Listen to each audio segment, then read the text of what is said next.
Salam berjumpa kembali teman-teman sekalian, sahabat-sahabat yang terkasih dan saudara-saudariku. Salam berjumpa kembali untuk kita semua.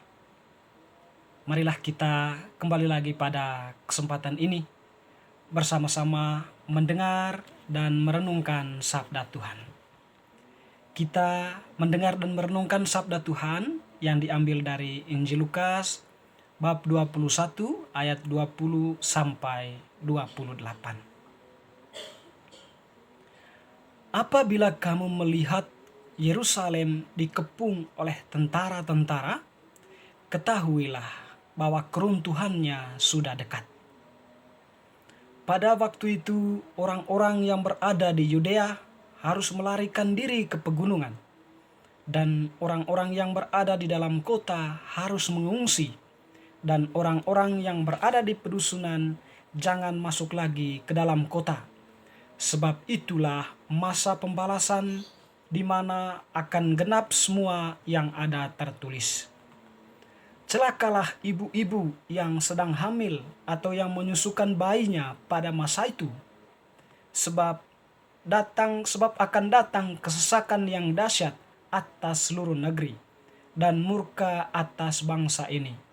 Dan mereka akan tewas oleh mata pedang dan dibawa sebagai tawanan ke segala bangsa, dan Yerusalem akan diinjak-injak oleh bangsa-bangsa yang tidak mengenal Allah, sampai genaplah zaman bangsa-bangsa itu.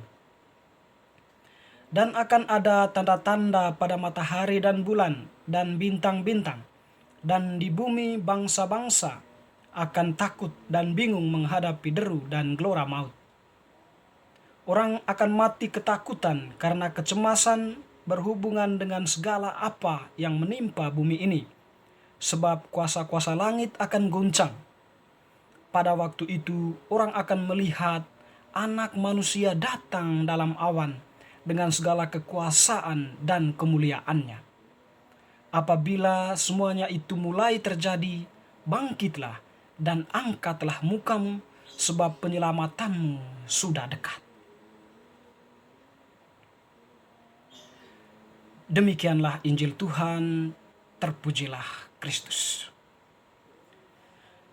Teman-teman, sahabatku yang terkasih, bacaan yang telah kita dengarkan tadi menampilkan kepada kita bagaimana kita menaruh harapan karena iman kepada Allah, bahwa Allah akan menjanjikan keselamatan bagi manusia.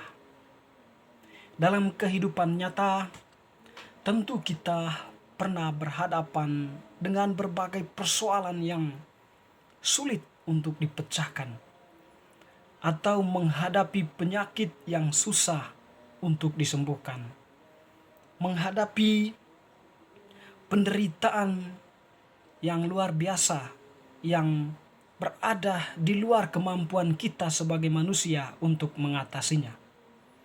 Dalam situasi seperti itu, tentu kita sebagai manusia akan merasa bahwa kita tidak mampu lagi untuk berbuat sesuatu, atau kita berada pada posisi tersudutkan dari kemampuan kita sebagai manusia untuk memecahkan persoalan yang sulit dan rumit atau penderitaan yang mengatasi kemampuan kita.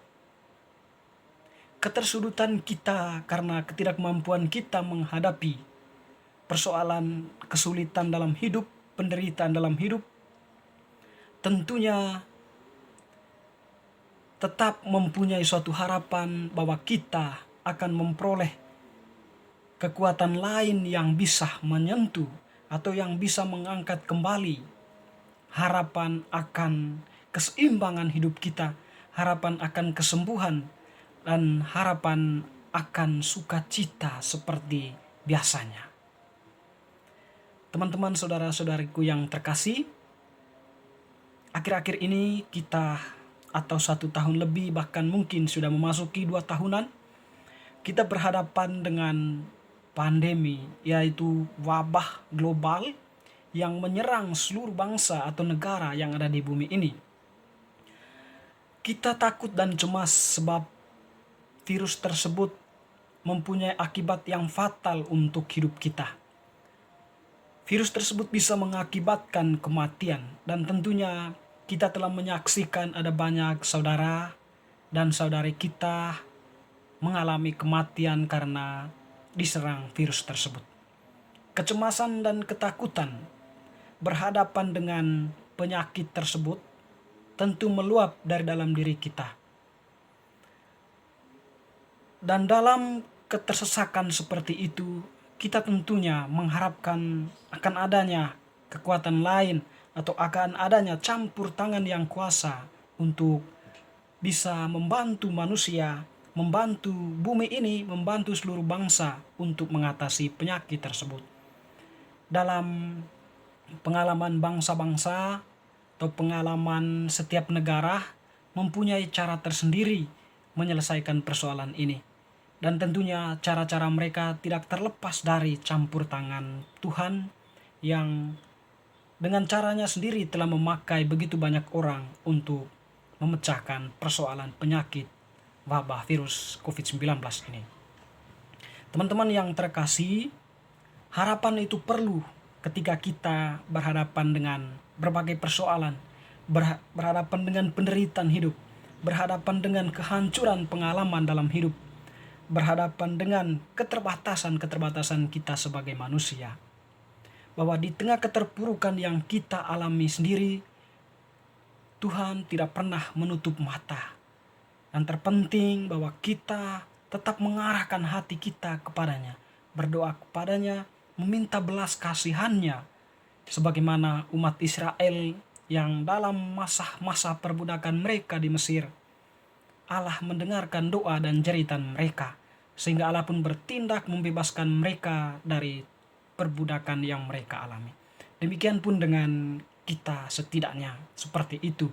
Dan hal ini kita temukan atau hal ini ditegaskan tadi dalam bacaan Injil, di mana Tuhan Yesus mengajarkan kepada kita atau meneguhkan kita ketika kita berada dalam situasi penderitaan, situasi kaos, situasi ketakberdayaan, akan ada harapan yang datang untuk membantu kita.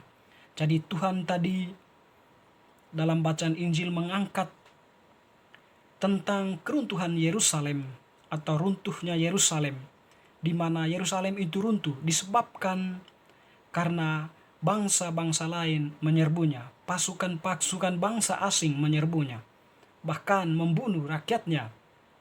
Setiap orang yang pada waktu itu berada dalam situasi kebahagiaan sekejap hilang begitu.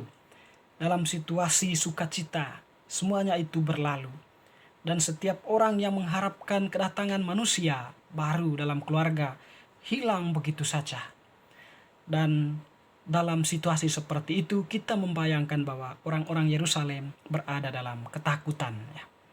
Tetapi Tuhan menarik, dia mengangkat suatu fenomena harapan kepada pendengarnya dengan mengatakan bahwa janganlah kalian takut, janganlah kalian putus harapan, tetapi berharaplah dalam imanmu, sebab pada waktu itu juga orang atau kalian akan melihat Anak Manusia datang dalam awan dengan segala kekuasaan dan kemuliaannya.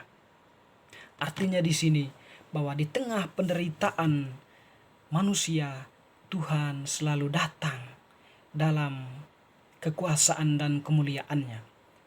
Dengan kekuasaannya, dia mampu mengatasi kekurangan, keterbatasan kita, penderitaan yang kita alami. Dan dalam kemuliaannya, dia mengangkat kembali kita untuk bisa mengalami sukacitanya, mengalami kebahagiaan yang dijanjikannya.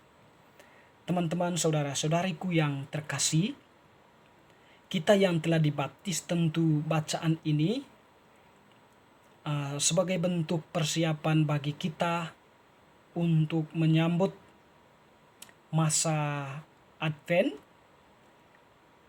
di mana dalam masa Advent itu kita berada dalam suatu momen mempersiapkan diri ya, mempersiapkan diri untuk menyambut Tuhan yang akan segera datang.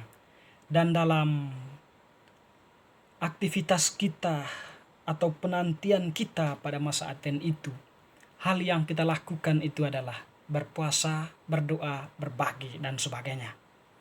Dan itulah sekiranya persiapan yang mungkin kita lakukan agar kita pantas menyambut Sang Mesias atau Sang Juru Selamat yang akan datang mau menyelamatkan kita semua.